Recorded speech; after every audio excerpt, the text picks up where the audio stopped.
तीन चीजें जिस औरत के अंदर पाई जाए वो सबसे अच्छी औरत है। अल्लती तसुर्रुहु इज़ा नजर, जब शौहर देखे तो खुश हो जाए। या तो उल्टी बात है, शौहर घर में आता है, बाल बिखरा है, कपड़े महक रहे हैं पसीने से, तेल की बदबू आ रही है, मसाले की बदबू आ रही है। हाँ, शादी में जाना है तो 1 घंटे वो पूरा मेकअप करेगी, पूरे चेहरे पर क्रीम पोतेगी और पाउडर लगाएगी। और आजकल तो माशाल्लाह ऐसा ऐसा मेकअप चल रहा है कि अगर औरत जो है उसके मोबाइल पर अगर वो फेस लॉक लगा ले और मेकअप करके अपने मोबाइल पर फेस वो ओपन करने की कोशिश करे तो मोबाइल कहेगा मोहतरमा कौन है आप। बच्चा नहीं पहचानेगा मां को, ऐसा मेकअप हो रहा है ब्यूटी पार्लर के अंदर। तो शौहर के लिए कोई मेकअप नहीं कर रही है, जबकि तेरे मेकअप का हकदार तेरा शौहर है। जब तुझको मालूम है मेरा शौहर रात को 10 बजे आता है, 9 बजे बैठ जा मिरर के सामने, आईने के सामने, और अपने आप को इतना सजा ले, इतना सवार ले, इतना खूबसूरत बना ले कि शौहर जब बाहर की टेंशन लेके आए और बीवी का चेहरा मुस्कुराता हुआ देखे, उसके बदन की खुशबू को महसूस करे, तो शौहर की सारी थकावट दूर हो जाए। अल्लती तसुर्रुहु इज़ा नजर, जब शौहर देखे तो खुश हो जाए।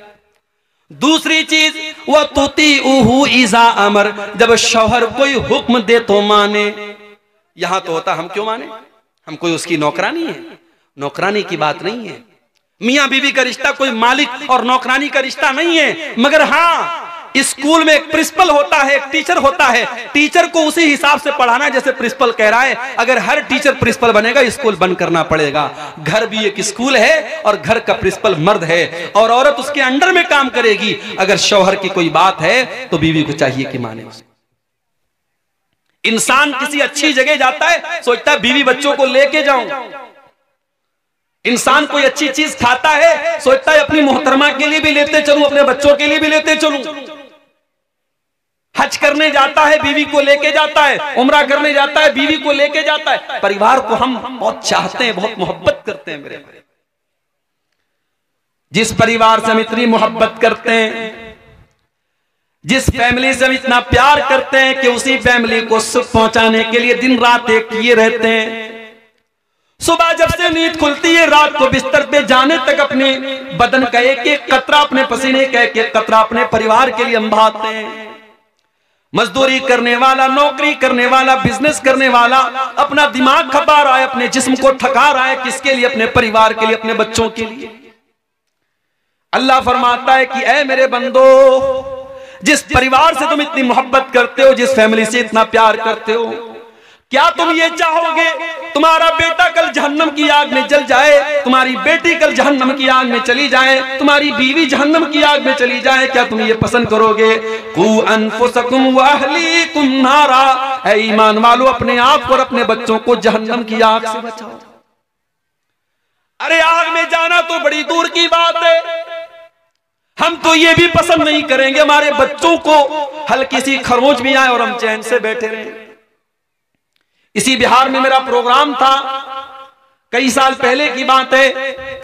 मेरी बड़ी बेटी उस वक्त 6-7 साल की थी।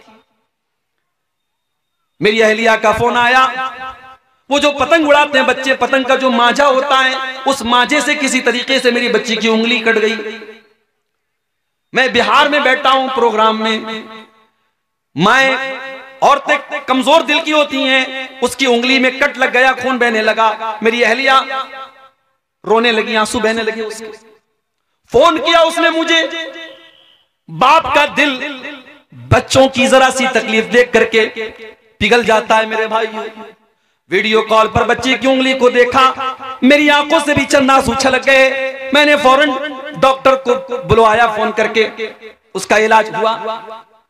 इतनी मोहब्बत करते हैं अपने परिवार से, हल्की सी खरोंच आ जाए हम नहीं पसंद करते अपने बच्चों को।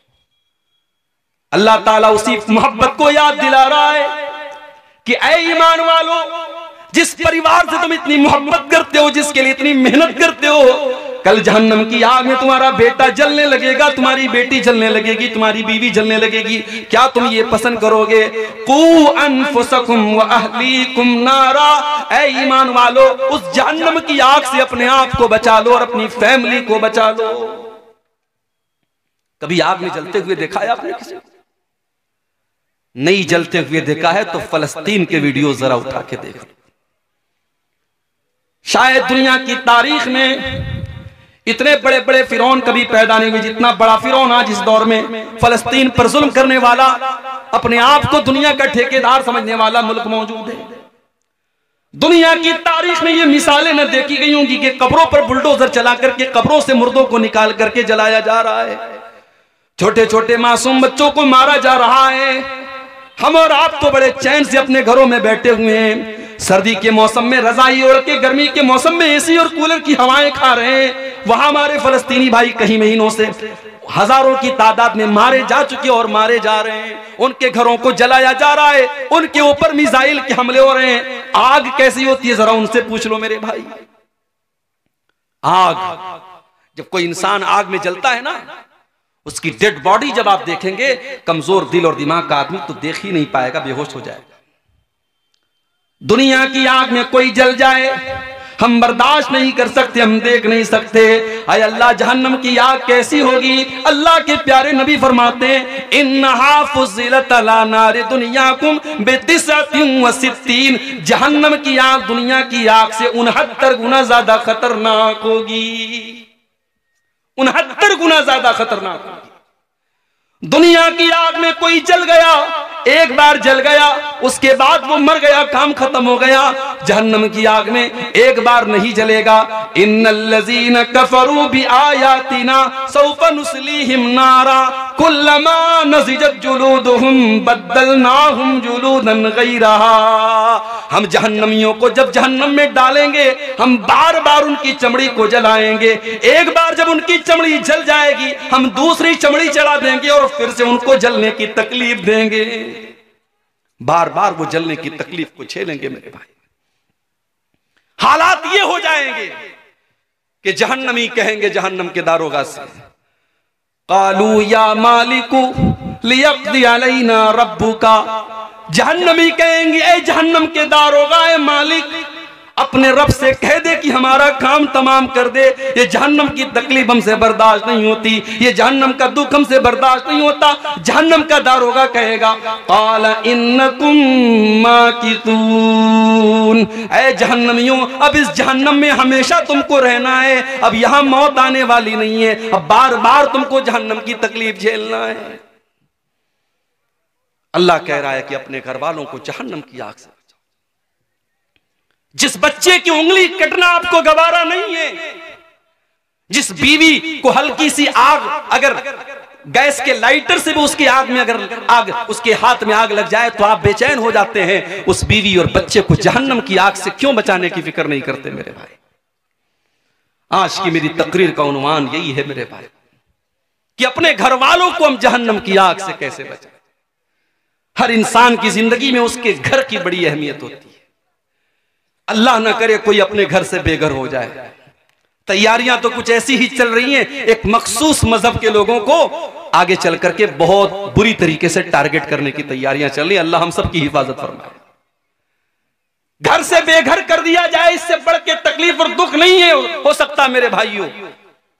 इसीलिए 1400 साल पहले जब यहूदियों के कबीले ने मुसलमानों के साथ गद्दारी की और उनको उनके घरों से निकाला गया, तो अल्लाह ने इसको अपना अजाब करार दिया।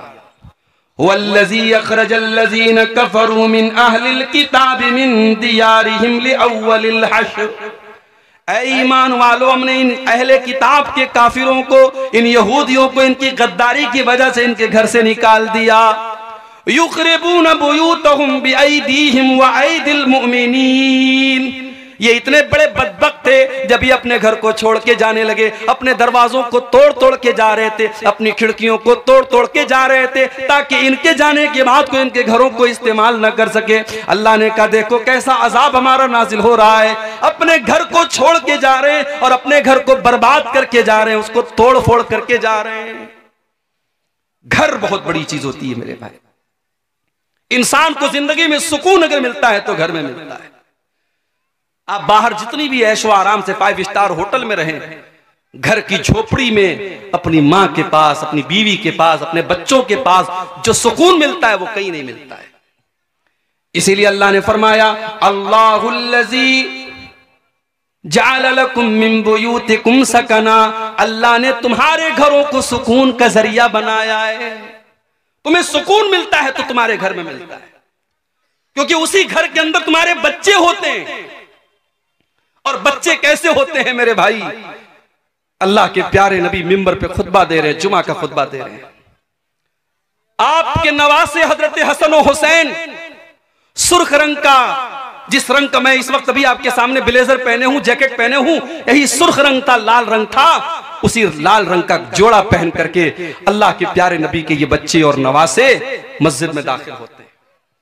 और ये गिरते पड़ते मासूम बच्चे हैं, 4-5 साल के, ये फिसलते हुए नबी अकरम के सामने आते हैं। अल्लाह के प्यारे नबी अपने जुमा का खुतबा रोक देते हैं, अपने दोनों नवासों को अपनी गोद में उठाते हैं, अपना खुतबा रोक करके अपने बच्चों को गोद में उठाते हैं और कहते हैं, ओ लोगो, अल्लाह ने कुरान में कितनी सच्ची बात कही है, इन्नमा अमवालुकुम व औलादुकुम फितना। ओ लोगो, तुम्हारा माल बहुत बड़ा फितना है और तुम्हारी औलाद बहुत बड़ा फितना है। ओ लोगो, अपने इन नवासों को देख करके मोहम्मद रसूलुल्लाह अपने ऊपर कंट्रोल न कर सके, अपना खुतबा रोक करके अपने बच्चों को दुलार करने लगे। बच्चे तो वो चीज होते हैं मेरे भाई। अल्लाह के नबी एक मर्तबा हजरत हसन को चूम रहे थे, एक देहाती बैठा था, उसने कहा, अल्लाह के नबी आप बच्चों को चूम रहे हैं? आपने फरमाया क्यों? उसने कहा, इन्नली अशरतम मिनल औलाद, मेरे 10 बच्चे, मैंने आज तक कभी किसी बच्चे को नहीं चूमा, किसी बच्चे को प्यार नहीं किया। अल्लाह के नबी ने फरमाया, अवला अमलिकु इन नज़अल्लाहु मिन क़ल्बिका रहमा, अगर अल्लाह ने तेरे दिल से रहम निकाल दिया है तो मैं क्या कर सकता।